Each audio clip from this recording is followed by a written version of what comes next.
Hi, good afternoon. Welcome to Lunch with Books in the Wheeling Poetry Series. If you would mind turning your cell phones off, now you know the drill. Please silence your cell phones. I still have copies of Alvin Hall's book for sale, $20 for the hardcover. I think we have 2 paperbacks left, and they're $12 upstairs if you're interested. We start our Ulysses book club this Thursday at 6. Did I say 6:30 or? I think it's 6:30. If you're in that, and we have the books upstairs if you'd like to pick one up. And Professor Hastings will be joining us for the second meeting in March. If you're interested in joining the Friends of the Library, there are membership cards over there on that far table. You just take them upstairs.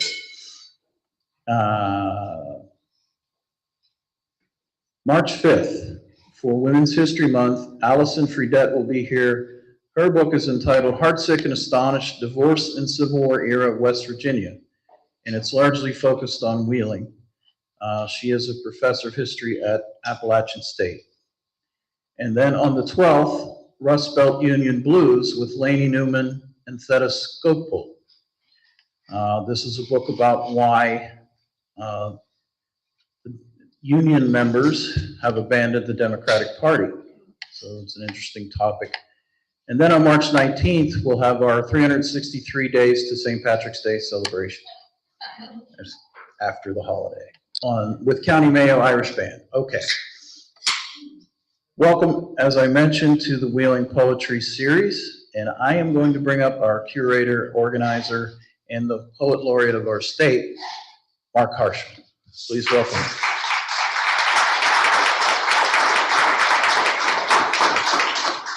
Thank you, Sean, very much. It's always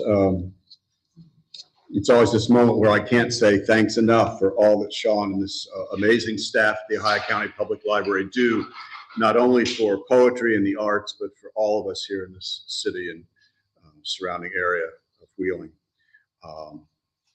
I also want to thank Allison Patini Davis for recommending today's poet. Thank you, Allison. Just a couple of notes of upcoming programs dealing with poetry. Thank you, dear library. On May 14th, a Tuesday, I'll be launching my newest book called Following the Silence, and I'll hope to see you here. I'll talk about how that book came to be and read a few poems from the volume as well. And then you can put on your calendar, it's quite a ways off, but the next actual installment of the Wheeling Poetry Series will be on August 13th. And one of the readers will be a woman you know very well, at least many of you, Bonnie Thurston. She'll be reading alongside Cheryl Denise, who is a poet from the Philippine region of West Virginia, but is originally a Canuck, Canadian, out of a Mennonite background. And both ladies will be reading work that in part reflects their religious traditions, which, as you know, are strong, certainly for Bonnie. So, on to Joy. Welcome, Joy. Good to have you with us. It is a privilege, sincerely, to welcome to this, our 25th edition. I hadn't realized that until I started counting. The 25th edition of the Wheeling Poetry Series, and our 31st poet, the award-winning, immensely talented poet, Joy Priest. Joy is the author of Horsepower, part of the Pitt Poetry Series, one of the best series in the country, winner of the Donald Hall Prize for Poetry. She is as well the winner of the Stanley Kunitz Memorial Prize from the American Poetry Review. Her poems have appeared in The Atlantic and The Nation, and in anthologies such as What Things Cost, an Anthology for the People. She is a member of the Affrilachian Poets and is currently the assistant professor of African Diaspora Poetry in the MFA Writing Program at the University of Pittsburgh, and the curator of community programs and Praxis for the Center of African American Poetry and Poetics there as well. Let me read you just the opening lines of her poem, Self-Portrait as Disney Princess. Never a child with other children, dead summer, so dark, the bottoms of your feet look as if you've skipped through ash. Your only friends, the carpenter bees who bore perfectly round holes in the carport's rotting wood frame and dance in socked feet glittering with pollen. The hummingbirds hovering at your head like a crown. I know when I read words like these, see with such amazing imagery, that I want to be in for this ride. These poems, so perfectly honed and crafted that not only is this poetry making new, as Ezra Pound once said, but this poet is making the world new. Please, please, a very warm welcome for Joy Priest.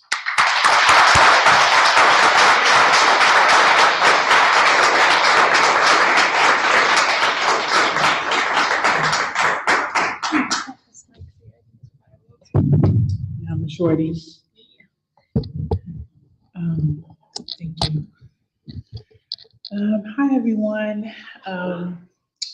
Thank you, Allison, for it's so good to meet you. And I've known Allison for a long time, but virtually, like, across this pandemic thing. And thank you for recommending me for this. And thank you to Sean and Mark. I have a lot of places to go this semester, but in all honesty, like, this is the one I was most looking forward to. I'm really happy to be here with you all.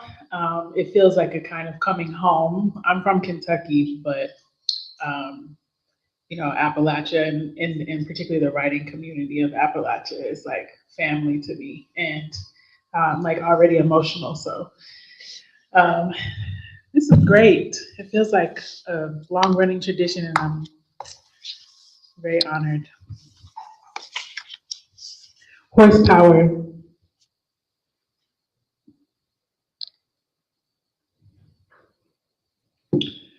Off season, before the racetrack opens, I jump through the threshold of my back door, stable side.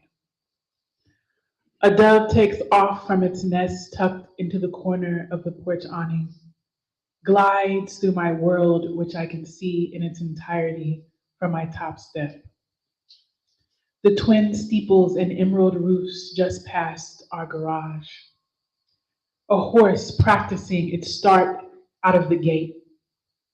Only Longfield, that avenue rounding the perimeter of the pill-shaped track where the red and white and green flags ripple from balconies, and my neighbors sell horchata in styrofoam cups, street tacos and paper baskets with cilantro and lime.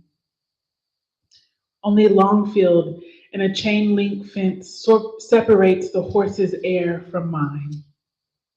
They work the loop of that circular mile, making everyone's living except their own, the motors of our economy. Beyond the spires is a larger world I do not know exists. A mile west in my line of vision is a family I do not know I have. In that corner of the city, separating from the land like a cell in mitosis, straining across the Ohio River to the north, my great aunt, Black matriarch, rocks on her blue porch, and my father, just a couple of blocks away from her, coos my baby brother into sleep while his new wife flowers the wings of a flightless bird. But all I know for now is my grandfather, the white one. And I know my mother, who I can hear now roaring home from work in her muscle car. And wait, I know the horses and their restless minds. So I grew up right across the street, like right across the street, like I can throw a pebble, you know, from Churchill Downs where they run the Kentucky Derby. But I lived on the backside, which we call stable side, like with where the horses were at. So, you know, I could smell the horses and hear the horses, you know. So, you know, that's part of the title. I mean, you know, that's probably what people think of the most when they see the title, but it's also about like, you know, like industry, the sort of motors of industry and muscle cars and a measurement of speed, you know. kind of mental fortitude as well. Blue Heart Baby. Everyone want to put hands on a piece of your life. Look at it, how it sags in the Eisengrau, like the belly of a bitch heavy with litter. No better than that meddling-ass moon, full as your own breast hanging low between buildings. People hang from the ropes your heart has let down.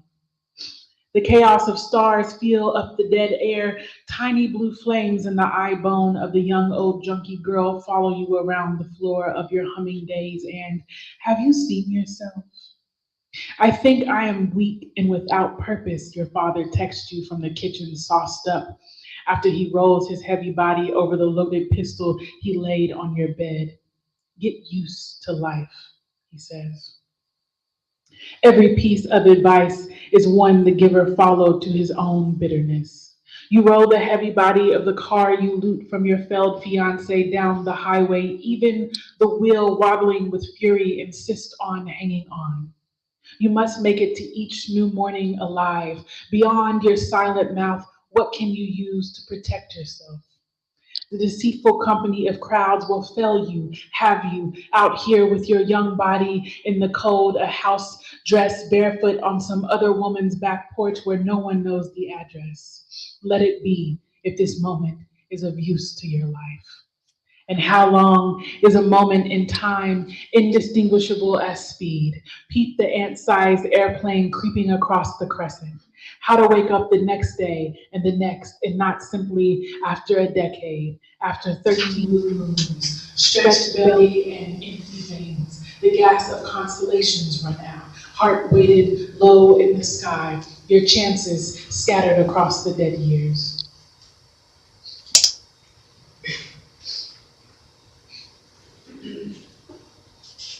All the men that summer who said, I love you. After I made it out to the country, the panic attacks came on like minutes.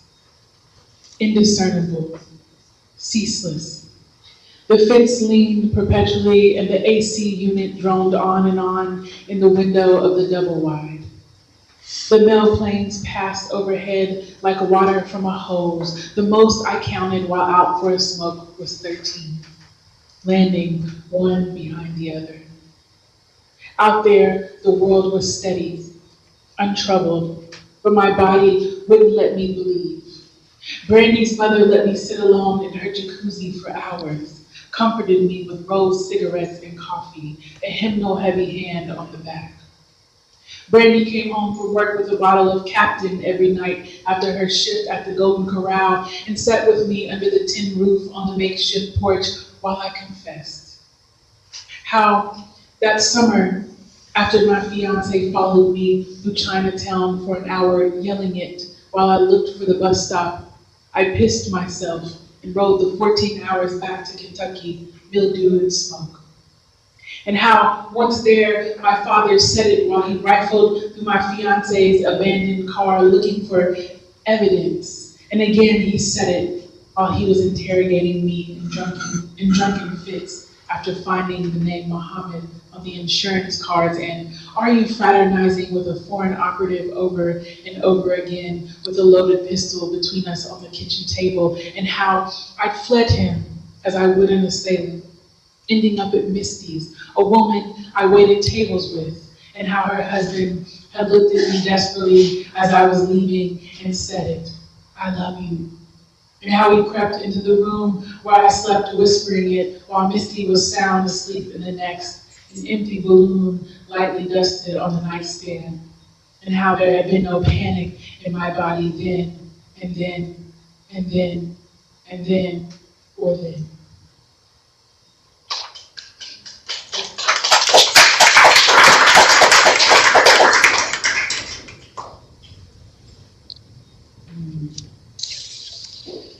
You switch it back and forth. I got something new here. Maybe. Maybe it's a book. Metaphor is carpenter bee. Carpenter bees. I love how these, like, now that I'm on the second book, I see these kind of images that appear across the work. Like it wasn't just one poem, but it's, hey, you look familiar, where do I know you from? Sorry. There wasn't just like one poem in the last book, but it's like, oh yeah, these things are kind of out of the image system of my childhood, and so they keep coming up in the work. This is called Metaphors Carpenter Bee. Just now, the carpenter bees are sonicating pollen from the limelight hydrangea in the reading garden.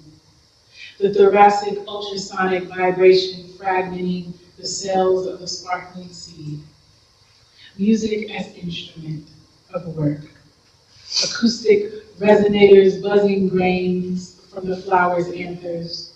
One fat girl is stumbling along the ground because she is old, I assume, near the end of her short life, until a tourist, a chemist from Oklahoma who dabbles in beekeeping, steps over to tell me she isn't dying. She's loaded too much pollen into her corbiculae, tiny cups on her hind legs, now too heavy to fly. Sweet dust, the reason for working, work in the work of drinking. It's the reason for living until it becomes the reason you aren't.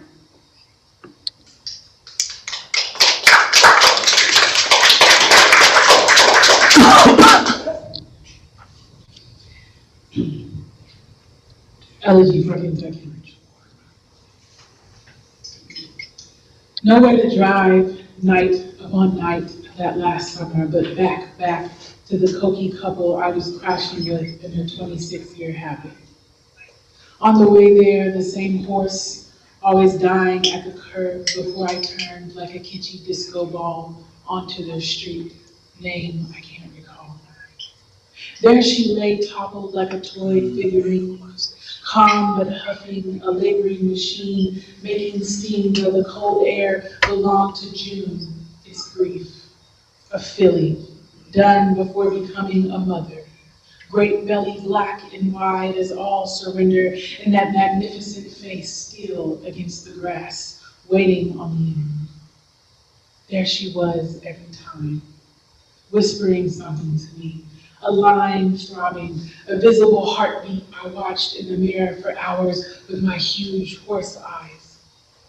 I needed to see her, to make sure she was still there. I went the same way each evening, wanting to feel something, to see this once immortal creature get up. Any weak thing was welcome to finish me then, and when he came into the room with bridle and bit on his 26-year high, when he came up on me where I was lying at that curve in my mind, arms and teeth numb, I did not resist. Just a muted yell inside for months before it lit on me like an ancestor. As a child, I followed my grandfather across the street behind our house, Longfield Avenue, backside of the track where the thoroughbreds for that Maze Derby were trapped, bored of what they were bred for, all their royalty was in a corral. My hand, a child's offering, was empty when they snorted and drew their worn noses across my palm, yet it was in their nature to remain friendly toward me. My home did not keep its promise after my grandfather died. There was no protection for what I was without him. Lone black filly, finished before becoming. She must have tired of standing there high-headed, waiting for me to ride her out of that war, to call out, "Let's go, we are done here."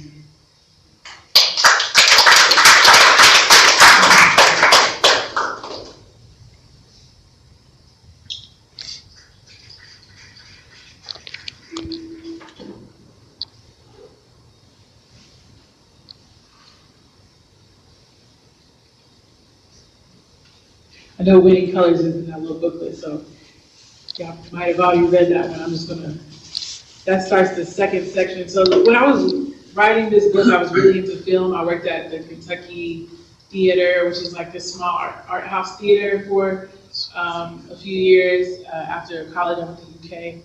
And we showed like 2 films a week. They were indie films. And so there's like a filmic Praxis series in the book, like these poems in conversation with film. But I also thought, what if I organized the poem like a sort of a filmic structure? And so it has this establishing shot before the title and the dedication, so like establishing shot, row credits, and then the first section just kind of starts like in media res, like into the action. This speaker is just running away, from something we don't know what. And the second section is like this flashback to childhood and sort of like what she's running from, like, the circumstances.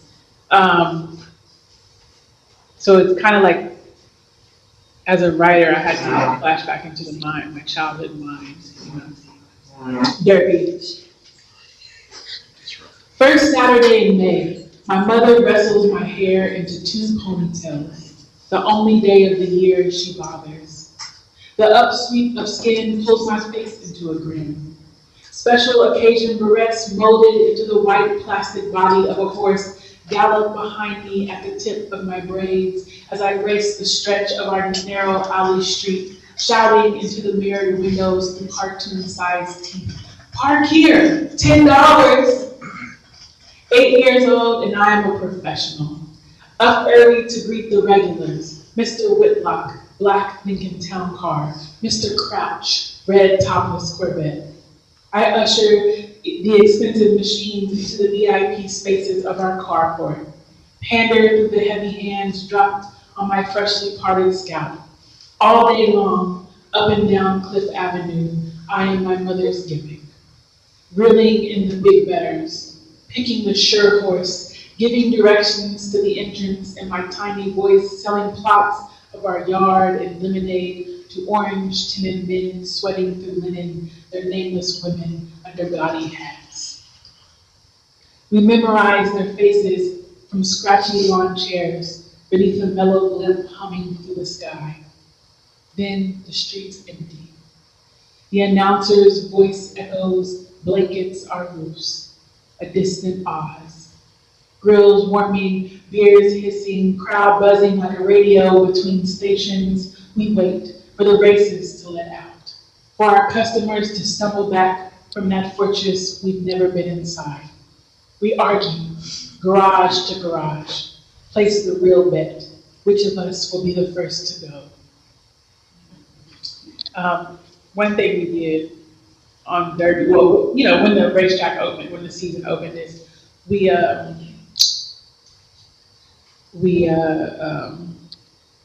parked cars, so we sell parking spots in our yard and try to fit in as many as we could. But we had a carport with a roof, so we had people call every year to make reservations because it always rains on the first weekend in May. So if you got a nice car, we got that carport situation. So and then we also play tricks on the rich people too. We would do our neighbors would get on top of the roof and they would put a paper money bill at the end on a fishing hook, and they would throw it out in the street. So when everybody came back drunk, you would just see people chasing the money down the street, and they're just up there reeling it in. And I've tried to write about that, but I haven't got it down yet. Maybe it just is gonna stay a secret. They did other things that I won't mention because they weren't common. Okay. I think this is the last poem I'm going to read. My father teaches me how to handle a pistol. I think there's guns in every poem about my father except for one. Twin Rugers resting side by side on the emerald felt for the good times, playing low through evening's kitchen as he takes them apart and puts them back together. How can I know what he's remembering as he shoves one grip first into my hesitant hand and swallows the last of the Malbec, his stained lips cracking into a rare, authentic smile. He cannot imagine the first gun I held belonged to a boy who loved me too much when he pointed it my way. Cannot know I'm still holding its lead back with the force of my eyes, where my father says his grandmother Elsie lives now to terrorize him. I think about her working those molten fields, how tough she must have been living along with two of the meanest men in our family of mean men. When I learn how tough it is to pull back on the slide, I think of her. Pretty yellow Negro, the men say, so poor her mule had no name. Its ribs visible across the field where she stood watching her father-in-law's spits beat blood and foam from him. When I learn to lock the lever and look down the chamber, I think of her, oiled pistol exhausted at her dirt-stained thigh, hand on her hip, insouciant and tired, just tired. Don't ever put your finger on the trigger unless you're ready to pull it, my father says. So I keep it straight. Learn what she was tested by to get eyes old enough to hold a bullet still.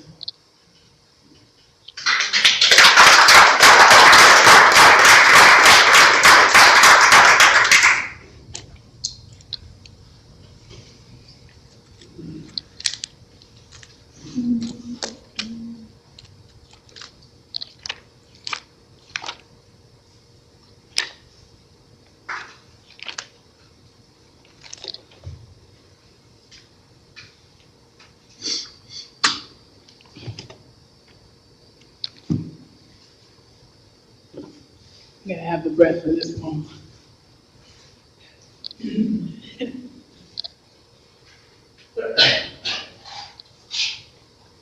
I wrote this poem during the pandemic, thinking a lot about breathing. I don't think that needs an explanation. I said, why don't I just write a history of my sort of history with breathing? But it also felt like communal because we were all experiencing this thing together. So I called this a personal history of breathing. We woke to life in the 80s, the air dying from industry and industry dying. Train brakes groaning to a stop in that singular scent of horses, their muscular lather and manure moving down river to Mississippi. Our grandfathers chain-smoked viceroys in the house, and we developed asthma before vocabulary, read books and held our breath, spelled but didn't speak. In our bodies, humidity thickened into an argument with speech. When we joined our fathers' households, they trashed our plastic bags packed tight with medicine bottles and inhalers, curated over the years by our mothers who smothered us, our fathers said, mumbling something under their breath about being a man.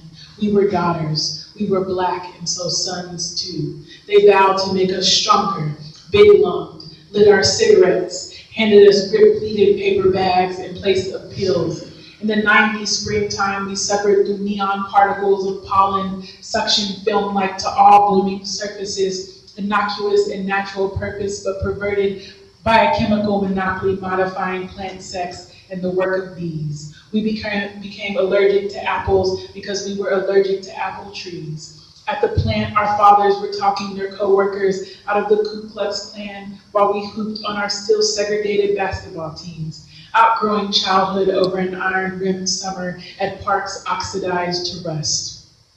At 14, we went to work at drive-through windows, fried batter air settling in our hair, blackened-mouthed smoke breaks freaked to extend time. And some of us went off to college with polluted memories, and some of us ended up at the school clinic with anxiety and traumatic stress, acid reflux, and lactose intolerance. The nurses said it was genetic. We didn't have the phrase environmental racism yet. And sometimes we just forgot to breathe or realized we've been holding our breath. We tried kombucha and herbal teas, yoga and meditation, signed up for classes with suburban moms on Xanax and Ambien, and we acted brand new until a man hawking cigarettes, second shift side hustling like our fathers, stopped breathing on a sidewalk. A man who talked to plants like our fathers stopped breathing in the state-sanctioned chokehold. And we found ourselves praising the brain yard on a cocaine flight, unable to locate our lungs, left arms going numb, saying, this is it, with our heartbeats running out, leaping and whinnying and lying down long-nosed in the grass, huffing, panting out, the train of our childhood chugging backward to a slow stop in our minds, come to take us to the afterlife. Its ghostly porters, maskless finally, leaning over us with our fathers' faces, reaching toward us with a bag to breathe into, the trail of white buttons down their uniforms, a blinding current peeking through.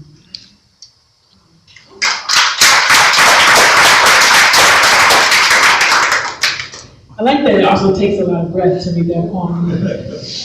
I wasn't thinking about that, but things happen when you write poems.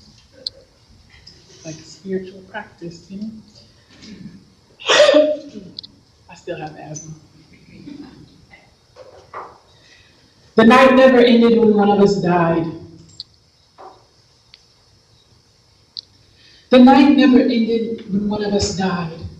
The dice and smoke kept rolling. The town we lived in already felt like the end.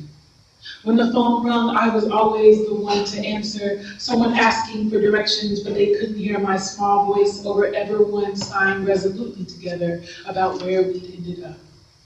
From the porch, all you could smell was the waste pack. But when they sent the boy cousin to the corner store for more beer, I ran to it, the way we ran to base, followed him there with my eyes, which saw what the grown folks didn't want us to see, which kept inside the self what they could not. My auntie had on gold boots, luminous. She stood beneath the wind chime inside a lightless vacuum, connecting Newports like constellations, the burning fresh to the burning out, the boots being the only reason I noticed her there. When she sat down at the card table, her belly was still a perfect globe, just like the proof on her head, the puff exiting her lips like a life expiring. When Uncle's backhand met her cheek for asking, not thinking where he was headed on his way out the door, she fell from grace like that angel who knew too much, leaving one boot upright on the linoleum, ownerless but luminous nonetheless. Hadn't she learned, by her age, you only escape into yet another paradise to fall from? The party continued under the lights that washed the poor country of my parents' kitchen red. So when the blood ran down Auntie's legs, we all thought it was her water had broken. It is best not to confide in anyone your own victimhood. When a family's pain falls into a girl, only she can bring it out of her body alone, by death or instrument, embryonic little lyric squeezed out onto the screen or canvas or page.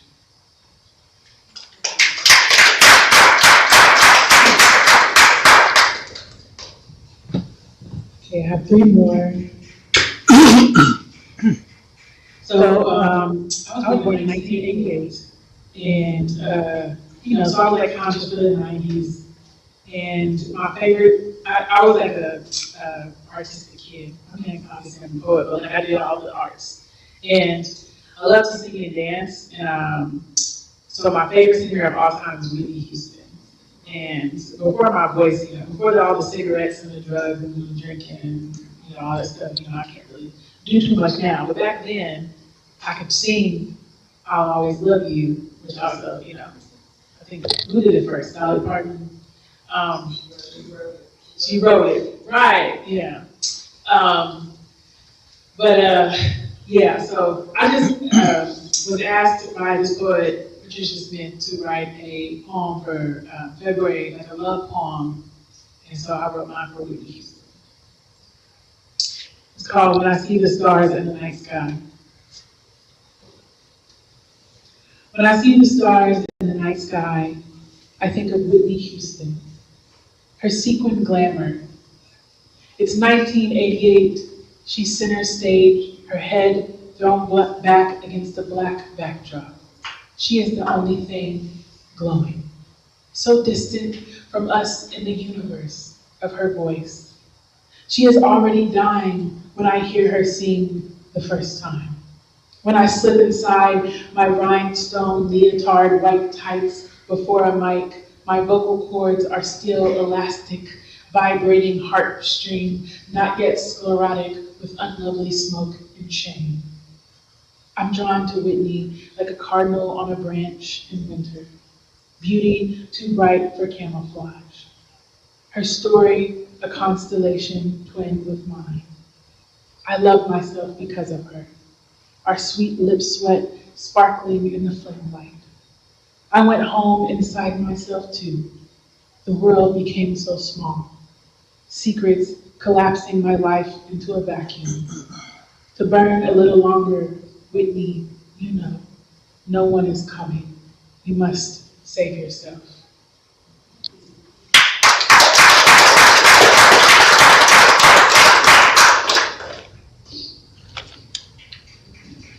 I think I write a lot when I'm driving, and also just like, I have this really intense relationship with cards. I didn't really read a lot of card poems today, but you know, when I was a kid, my mom had a 1988 Color Supreme Classic, and that was my first card when I turned 15. I was driving before I even had a license. You can do that in Kentucky, or you could back then. And yeah, when I'm in cars, I just feel this, like I'm having such a cinematic experience, and I just like write, and I think of scene, and I think of music, and listening to music, and so a lot of my poems happen like in transit. And this is a poem I wrote like driving to and then through Memphis. I lived in Houston between 2020 and 2023, and the next two poems are kind of driving around that part of the country. This is called Outside Memphis. Everything that has happened is a miracle. Even the fires, 3 along the highway, ignited by the right angle of wind. A cigarette flick thoughtless as a gnat. Knowing the small probability of miracles, oh, this is not the new version. Because I was like, how are there miracles and then there's not miracles? I fixed it, hold on. Reading is a part of the process, you know.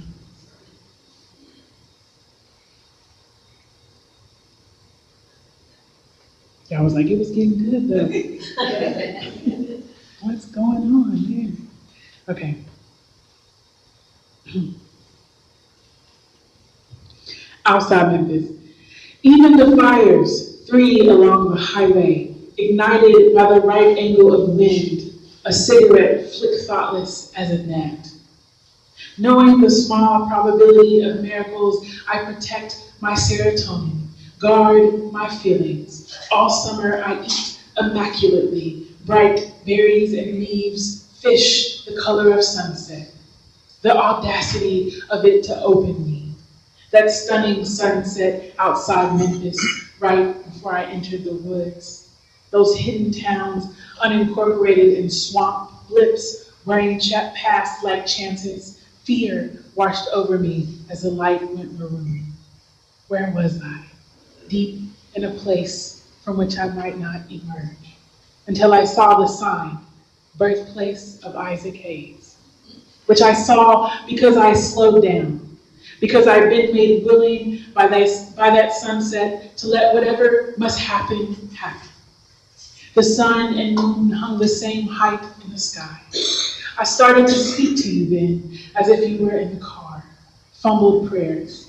You've been helping me forget my hopelessness. The atmosphere, listen to me please, was right for it. I said something like, addiction is a coward's place between living and suicide. The bottle can seem better than living in fear. A feel-good escape, a white cape spread round as a moon on a soul singer crooning, I'm never gonna give you up to someone who isn't there. Eula gave birth to Isaac in a tent shack and died within the year. She never made it out of these lonely woods. Isaac sang his way out. In the window just now, a star is falling. I follow it into the city like a lover needing to be led into belief. I let it pull me towards you down this lonesome road.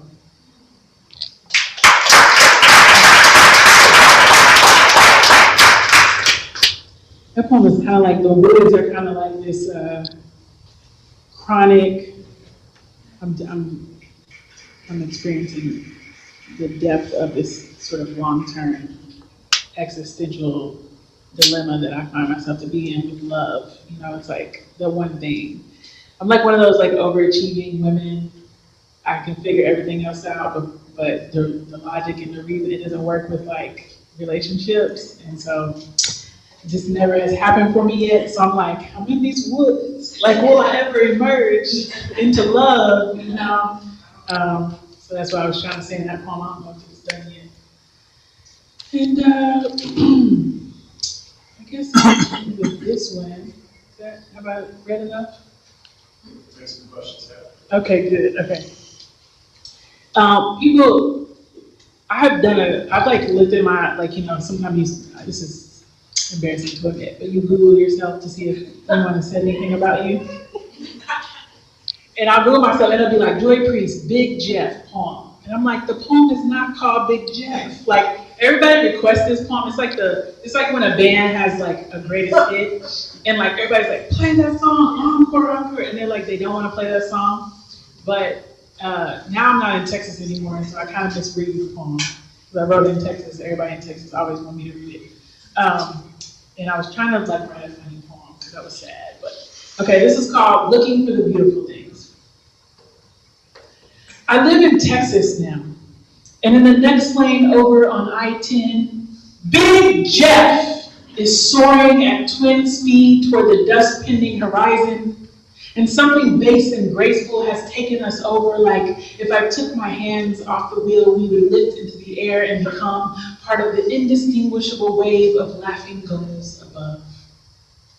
Big Jeff, says his license plate, which I first checked when I let him pass 10 miles back because his lights behind me were the second coming, or the first coming in his case, if we're making the usual jokes about men with big trucks. But I don't want to make unbecoming jokes about Big Jeff, who is right now accompanying me down this interstate of solitude, not leaving me behind or riding my bumper, just gliding beside me as if he needs someone to. As if he trusts me and said to himself in his blue-lit interior, hey, I'm gonna hang on her wing. She seems to know how to get where we're going. She's probably a Hellcat. No balls hanging from his tow bar. Just Big Jeff on his pearlescent Ford Super Duty, which has a row of 3 headlights on each side, and which I admit I was more than annoyed by when he came up behind me like an Astrodome on wheels. But Texas is home now, and this is the way of things. Big Jeff and NASA, tacos and trucks. The only state with more guns than Kentucky, the man at the range told me before I left. I am an expert at beginnings. A lone star once again, as I have been in every state I've lived. The bluegrass, the garden, the palmetto, the bay. Each time hoping I'm closer to the beautiful things.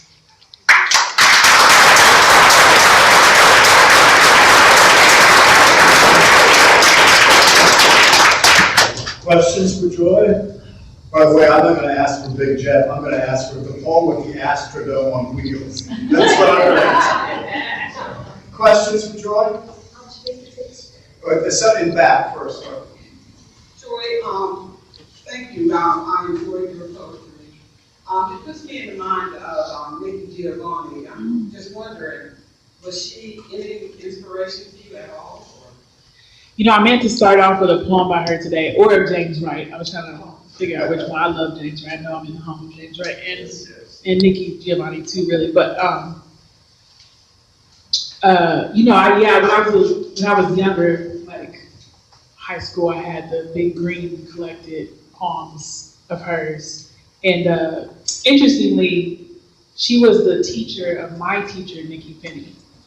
Nikki Finney's name isn't really Nikki, it's Lynn, but they called her Little Nikki because she was like, you know, a disciple of Nikki Giovanni.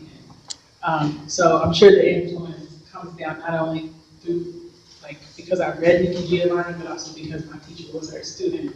So, Yeah, and I've been honored to have be the Nikki Giovanni Scholar at the Affrilachian Writers Workshop. I remember reading a poem I heard that collected that big, it's like sea green tone.